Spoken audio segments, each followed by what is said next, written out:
Project Greenlight's a contest for screenwriting and directing. Amateur people who've never made a movie before get a chance to do just that. The Battleshaker Heights is a great coming-of-age story. It's about this kid, Kelly, who's pissed off at the hand he's been dealt by life. I had no idea how to get from where I was to being a Hollywood director. People can see how hard it is to do this. We want to show things as they really are.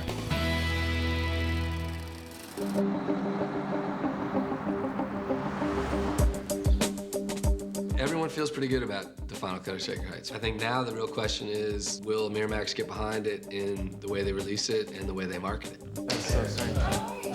Tuesday morning, went into Live Planet, and we were going to be on a conference call with the marketing guys at Miramax Marketing in New York. The release of this film is very much up in the air right now. God only knows what's going to happen to it. If it's going to hit one theater or none, I have no idea. Jason Cassidy, head of the marketing department here at Miramax, joins us as well. Hey, guys. Hey. Hey, Jason. All right, I know you've all been wondering about what the studio plans to do with Shaker Heights. We decided to get it to theaters as soon as possible. We're ready to go. We're going to release it on Friday, August 22nd in 2 markets, New York and Los Angeles. The fact that it's opening in theaters, I think, is a huge victory. I was very relieved to know that we are, in fact, going to get a theatrical release. So what we'll do is we'll go ahead and take a look at those numbers after the first weekend. If it explodes, then we'll see about taking it deeper. When you use the word explode, what's the number exactly in a per-screen average that would qualify under exploding? Pretty much grossing at least $20,000 per screen. $20,000 per screen is a very high average for a movie to make. That means you're selling out every theater you're in, every showing. Larry Tan said, well, that'll work if everyone leaves the theater and leaves a $100 bill on their seat. Which kind of put it in perspective for me.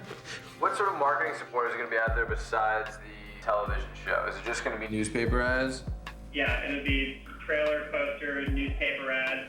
We're not going to do TV to start it off. When I heard it was 2 cities and also what money they were going to put behind it, you know, my general sense was this is sort of the graceful way to just dump a movie. I mean, I'm just curious, how do you ever think you'll get to 20 or 25 if you don't hit radio or television? We open a lot of movies on just newspaper and reviews. All I could do was sit there and just feel like this is stolen summer. You know, goodbye.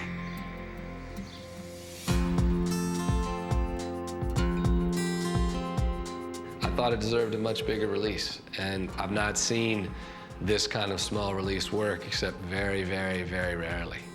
Ben. Yeah. It's Chris.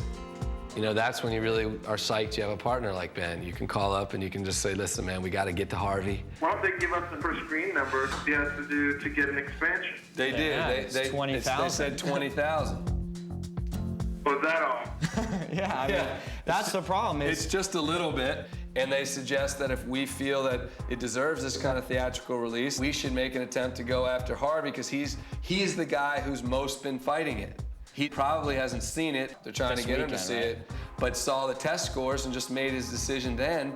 So let's put a letter together, very strongly worded. We believe that dumping it into theaters, a betrayal of the spirit of what we promised people, and we'd like it to go into 10 theaters, and we don't think it's the right thing to do. I think we should put together that letter and do it today. Chris and I wrote Miramax a letter saying we believe in this movie, we don't want to just dump it, and we think this movie's really good. The film will have no chance of seeing it at the box office if you don't support it. What we asked for was 10 cities. If you can get the 10 major markets, you've covered most of the country.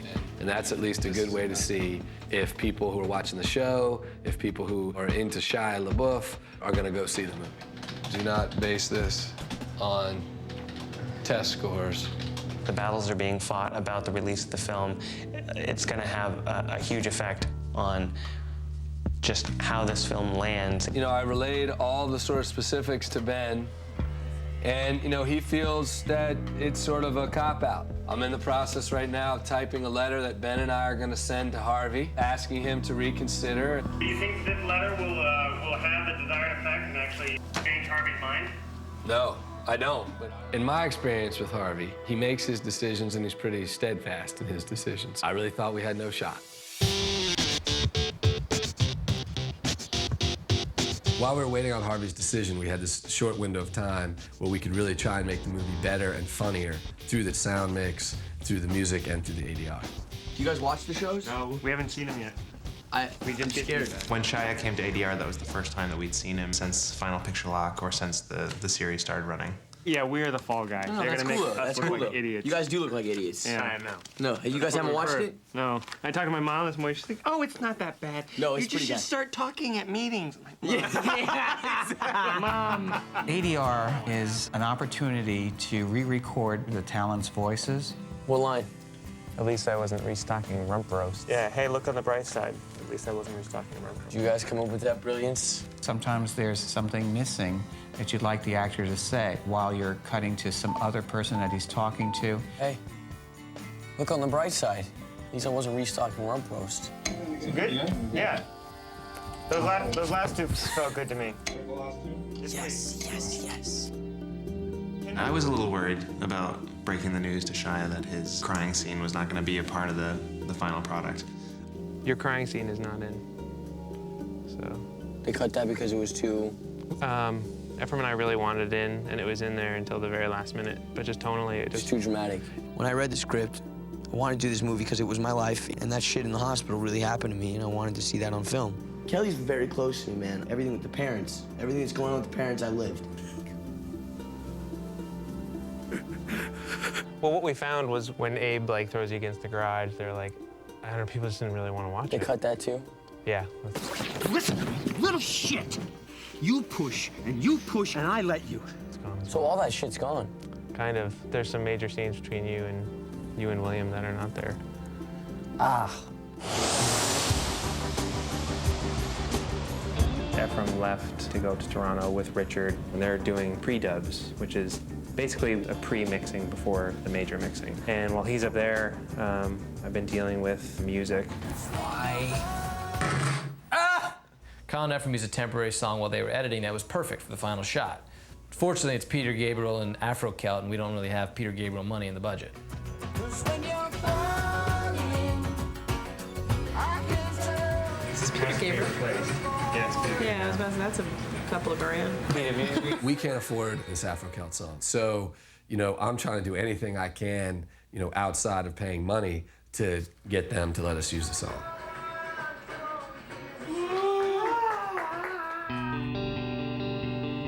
Well, the good thing about being in Toronto for you is that Chris Moore isn't there. Where is everybody? They're all sort of floating around, but... If you can find Kyle, then, you know, we can talk about the Peter Gabriel song. The Miramax people were saying, don't even bother with Peter Gabriel. And I just said, well, let me ask. I'm the producer. We'll see what happens. And they said yes. Peter will let them use the song where he sang on the song. We found out that we got the Afro Celt song, which is really huge.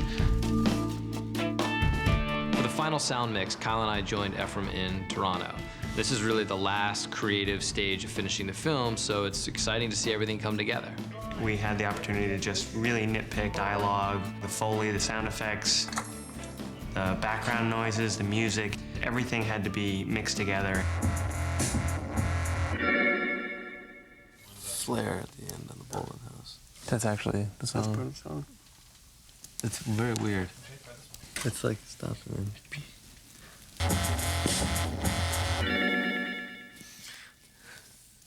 You like that? Yeah. Love it. I love it too. That's a good producer. We've been waiting to find out how the movie's gonna get released. When we sent the letter to Harvey, we said we'd like the 10 major markets. You know, just give us that chance. Hello, everybody. Hey, Mike, how are you? How's everything going? I don't know, we're sort of waiting to hear what you guys have to say, and we'll be able to tell you. So did Harvey watch the movie? Yeah, he was very responsive, and so we talked to him about going to New York and LA that first week as planned, and then going in the top 10 the next week. Nice. Oh my God, Harvey said yes. Like, I stand corrected. And those markets that will come in on the 29th are Chicago, San Francisco, Boston. They said 10 major markets, which for a little film like ours, it's huge. And these are your best limited release cities we'll get a very good indication after the weekend of the 29th as to what we have. That's fucking good release. That's fair. That gives the movie a real chance. You know, it's very rarely that we send a message to Harvey and ask for something he actually just says yes. I don't think we can ask for any more. Well, thanks again, guys. I'm really happy about this, and I think it's awesome that we're going to have a chance, and hopefully the movie will deliver for you. This is incredible news. This is exactly what we've been fighting for. It's actually, I never thought we would really reach this point. I'm psyched he gave 10. I have to admit, I really thought they were going to come back with like 3 more cities. As soon as Kyle and Ephraim got back to Los Angeles, we set up a marketing meeting. They had been on a plane when the word came from Miramax, so they hadn't heard yet what Harvey's decision was. So anyway, I know that you guys are anxious to find out what's going on. For various reasons, Miramax has agreed to release the movie in 10 cities. Wow. That's so cool. Which is pretty huge. It's going to open in New York and LA, probably in 2 theaters each on the 22nd, and then the 29th, it's going to expand into 8 more cities. Wow. That's so great. It's huge. It really is. I mean, it's not huge for a lot of people because I know some movies open on like 4,000 screens, but it means so much. Chicago, San Fran, Boston, Philly, Dallas, DC, Seattle, and Cleveland. Yay. Your adopted city. I didn't hear Portland, Maine on that.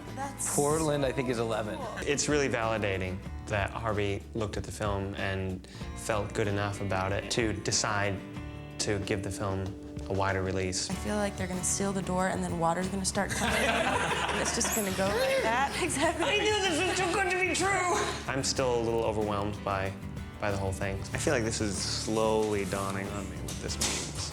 Now I'm like, holy shit, this is good. This is good. That means like it's legit. It's not, you know.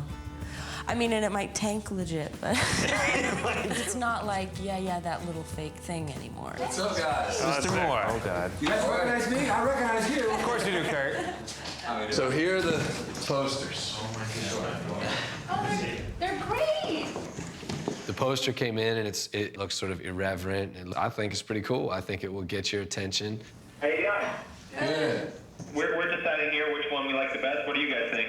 I kind of like 4 different colors. You guys like the line on the bottom? We were trying to figure out where it came from. Is that a famous line? That was from a Gil Scott-Heron song in the 70s. We just thought it was cooler than the initial line we had last week, which was "The revolution will be direct-to-video." It was sort of the end of the whole story in a lot of ways. The movie's finished. Miramax has made their decision how it's going to be released. The date for the premiere is set. You know, it's like, now we just have to execute. There's really no more strategy except where we do marketing. Especially on a movie where we're not going to spend $40 million on the marketing. Everything that you do is huge. There's radio. Check this out, the Battle of Shaker Heights, the Project Greenlight movie. Yeah, man. That everybody's trying to be down with. There's always an internet aspect to it where people go to, the Project Greenlight site. It's a grassroots campaign. You try to hit them on that level, and then you try to hit them on a national level, which is what The Tonight Show is about. I'll just get out yours, good. It's 4 days before the premiere of Shaker Heights, and we're here to do a little promoting. See? Shia LaBeouf, best known for his appearance on the current season of HBO's Project Greenlight. Not too shabby, not too shabby. I didn't know I was best known for that, though. The fuck? Shia is a young kid who's taken off. There's a lot of stories being written about him anyway, so we're really trying to take advantage of that. After this, then I gotta go to New York, do Today Show and Conan, and I think they solidified Kilborn today. That's good. Oh, gee, you had it. It's good. It's fine, right? Oh, I'm nervous. Jay Leno makes you nervous. Now starring in the Battle of Shaker Heights, please welcome Shia LaBeouf.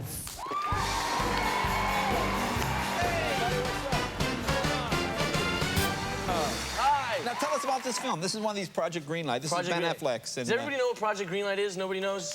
Okay. You know, they picked a writer and a director, so it was tough, though, because in order to make a good show, you have to have drama. Like, if you have drama on a television show, ratings go up. So, like, if you were to hit me right now, your ratings would... Right there. Jay. I gotta hit you harder, that's what it is. Jay. Well, tell us, what's this clip we're gonna see? Yeah, he's a war reenactor. It's one of the... A war reenactor. He's a war you know what I mean. You know like they dress up in World War II. That's what I So Jay Leno has been very supportive in showing a clip, and that right there is golden because you have, millions and millions of people who are maybe unfamiliar with Shia. I'm sure there's no one on the planet unfamiliar with Ben Affleck at this point. I don't know if you know about this. I have a film. Has Sheely opened?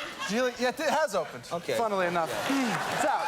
thumbs up. Thank you. With Ben's recent film, Gigli, and there's all this interest in Ben's personal life right now, and for him to come in and do this press in order to support Battle of Shaker Heights, I think this said a lot. We have the movies coming out called The Battle of Shaker Heights, and it's really very, very good. You should see it. It's excellent.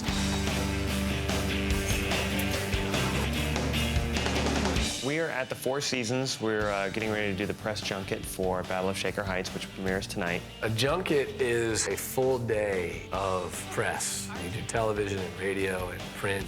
It's a way to get all of the PR out to the world in one day. So you aspire to be a really huge star? Well, hell yeah, I aspire to be a really huge star. I'm gonna be doing interviews constantly, like 50 interviews in a row. And it's gonna be a tough day, but if you don't do this part of the job, nobody goes and watches your movie. Kyle and I are going to be with Ben most of the day, and there's just a very long list of people that we're going to be speaking to. How do you describe what this was like? Sheer hell. No, it was a real challenge. Yeah, I thought these guys functioned really well as a team. I mean, inevitably, you're going to get some people who are going to ask, mom says no, they're going to ask dad, or you know what I mean? And I thought there'd be more of that, and there really wasn't. Actually, that was run pretty smoothly. And I'm dad, by the way. I knew that was coming. It was just a matter of time. One interviewer would come in, ask us a few questions, then leave, and another one would come in right behind them. Hi, I'm from CNN. I'm Jackie Negus, I'm Fox National News. And they'd ask their questions, then they'd leave, and another one would come in, and it was like that for hours. Now, Jennifer makes 2 cameos in Project Greenlight. How was it with the cast and crew? It was a brief visit, but Ben checked in. It's okay. I know. I'm a nice guy. I'm Ben. Matt's in Prague. He's the short blonde. It's fine. I'm sure that Ephraim. Exactly. Yes. That doesn't happen very often. No. Hi! How are you? Good. How's things? Chris Moore and I were paired together as an interviewing team. They always put me with the prettiest person so that I have to sit here and look just nasty ugly. That's how it works. It's called charisma, honey. I'll be honest, I voted to be with Erica. It's hard, with Kyle and Ephraim because we had some really big fights, and I think the show airing has been, even harder on our relationship. So you two, Ben was just telling us how there's rumors on the internet that you two are involved with each other. What? Affleck? Yeah! What an asshole. Can't say that on air, so probably would count. I think Erica really is a true example of what Project Greenlight was supposed to be about. I think it's great. Look, she's got an agent, she's sold a TV show, she's got a whole career. It's the greatest feeling ever to say this woman got picked off the internet and has got a writing career, right? Oh, that's so sweet. It's true for Kyle and Ephraim. As much as I fought with them, they're talented guys. They got a good movie out there. I think he's going to do a great job. Ultimately, the movie will speak for itself. Which I really enjoyed. Oh, thank you. Loved it. Ben was extremely complimentary. It was also nice to hear that some of the interviewers had a lot of really nice things to say about the movie. You ready for the big night? I'm ready. Totally psyched for the big night. Yes. Well, congratulations. Thank you very much. I enjoyed the film immensely. Here I am alone in the jacuzzi at the Four Seasons. This is bullshit. I should have at least 3 women. Let's solve this. Tonight is the world premiere of the Battle of Shaker Heights. It's a red carpet shindig. There's, paparazzi and all kinds of people going to be there. We actually have about 1,000 people probably coming. And it's really the first time you get a bunch of people in an audience together to see the movie.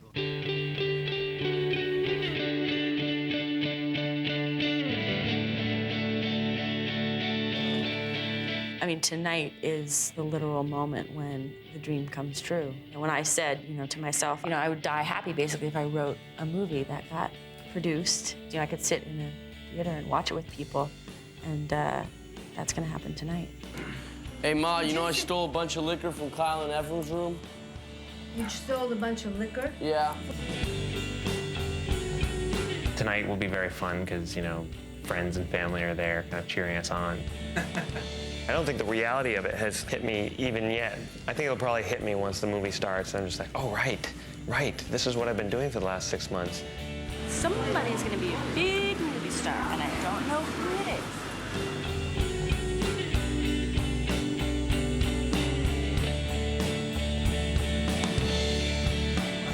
Oh, the limo ride was fun, actually. We had a lot of fun together. I think everyone was reminded that we do all get along and that we like each other.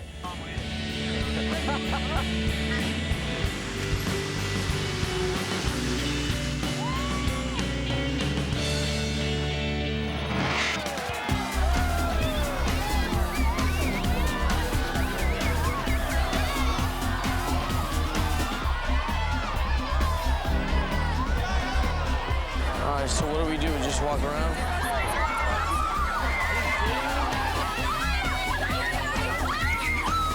What the fuck is going on?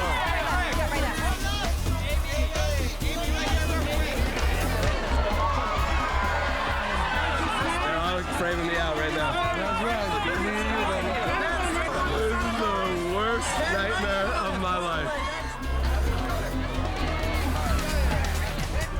I really wasn't prepared for it. There were throngs of people behind the ropes. People started yelling my name, like, Kyle, Kyle, over here. Kyle, Ezra, nah. And you look over and they're all wanting you to sign things. Hope you guys all love the movie. You know, bless their hearts, I can't imagine why on earth they would want my autograph. And there's about 20 photographers all lined up, shouting at me. Everyone over here, left, left, to your right, up and down, look around, over here, everyone here, gentlemen. Right hand for Greg. They're very aggressive, and I'm kind of more mellow than that. Like, what? I'm sorry, he's speaking, what? And then I remember asking Ben, like, dog, how the fuck can you get used to this? And Ben was like, you don't. You just gotta do it. I'm not prepared for all this screaming and stuff, man. It was never like this way back in the day. I've been working for 6 months for tonight, really. Because the final product is so good and something to be proud of, I definitely do it again. How's your Range Rover? I don't have a Range Rover. I'm back in the Eagle Summit. Thank you.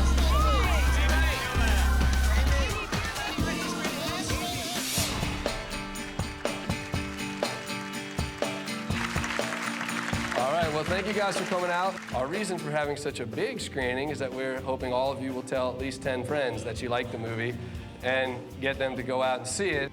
Chris kept telling us, like, not to worry, I got a marketing plan for the movie.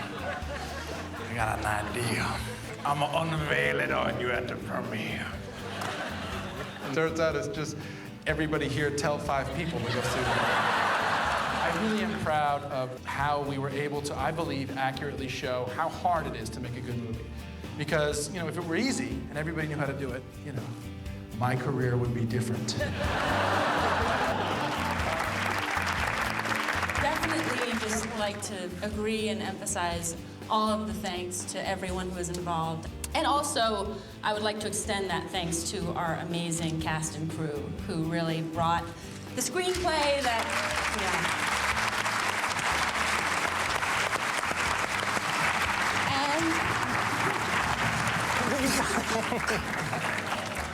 Yeah, this is a fulfillment of a childhood dream for both of us. I've always wanted to direct a film. Ephraim's always wanted to demand a car. So this is really worked well. Let's watch the movie.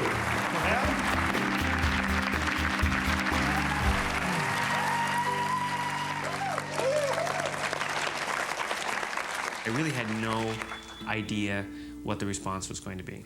Hi. Smith and...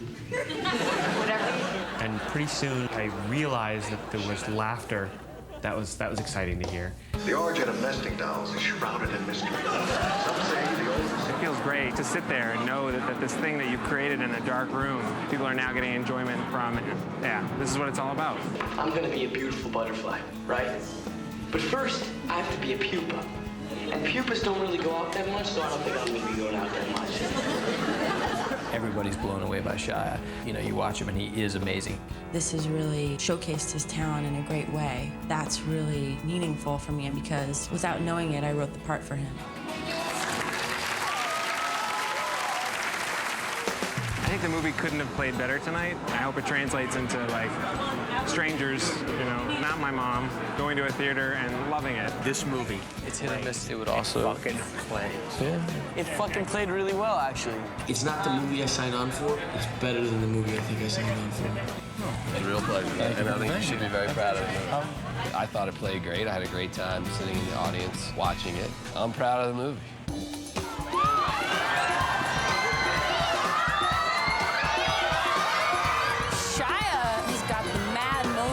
What's going on, little lady? You guys gonna go see a movie? Don't lie to me, because if the movie doesn't sell any tickets, I'm gonna come after you. I don't know, I don't feel like a star. Like when I go home at night, I feel like Shia. But when you show up and people are screaming, you don't really understand it. If this is the price of fame, I fucking love this shit. Go see the movie. August 22nd. August 22nd. These are the kind of nights where you realize how many lives you're affecting and people come up and thank you. And it's really fun to be part of this, where you're launching people's careers. And, you know, it's gratifying. You you sexy ass. I haven't actually seen the finished thing. Audience, right? Yeah, it's great with an audience. Are you guys gonna make out? So you having a good time? You feel just totally shell-shocked by it all. Totally shell-shocked. For myself with Chris, I wished that we weren't coming into this with unresolved feelings. So I want to go through tonight as if those feelings were resolved. You know, and there's a lot of very good things about our relationship with Chris. So I'm just concentrating on those. But as far as tonight, like all the positive comments, it's like, this is a premiere audience. No. You would know. The fact that people are still here means they like the movie. No. If ever guys came up to me and said they wanted to sign you, did they come up and talk to you? No. They're gonna call you tomorrow. Yeah, right?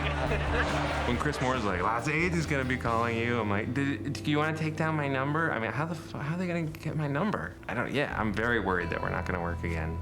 You can count on nothing in this business. They will get signed, and I do think they'll work again. They're just a pain in the ass to work with, but that's never stopped any director from getting work. They're talented directors.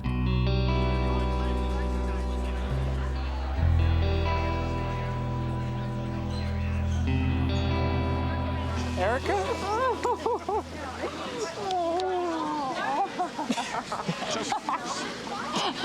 you humping? The choice for director for the Battle of Shaker Heights, Kyle Rankin and Ephraim Patel. It has been a very long road, and this feels amazing. No matter what happens to the movie, no matter what kind of response it has, I can walk away feeling like we did the best job that we could. Being able to make this film and make it with such a talented group of people, and then on top of that, to have opportunities potentially to continue to write and work, it's amazing. Certainly there's stressful moments and it's hard, but overall it was a really fun challenge. And I think we all had a good time pulling together to make a film that we're all proud of. Action! It's been hugely rewarding, exciting, exhilarating, frustrating, and I think we've grown a lot, we've learned a lot, and we've come away having met a lot of really great people and having made a great movie. I have mad friends now because of this shit. I love the experience. I think it was great. I wouldn't trade it in for anything. I'm proud of the movie. I think everyone involved with it should be proud of it. Cut! And cut. I would love to have Kyle and Ephraim get the success that they deserve, and for Erica to parlay this into a huge writing career. On a personal level, I really believe in this. I like being involved with it. I like doing it. I get satisfied seeing that people getting the opportunities. That's really a nice thing, and I don't want to lose that. I think that at the end of the day, that people will go see this movie and will feel like they got their money's worth. But I really hope it works. I hope people go see the movie. That would be the perfect ending to this. So I hope people go see it and make up their own mind. I just want it to have a chance. And that to me is what you hope for. You hope for, the lightning in a bottle. 'Cause when you're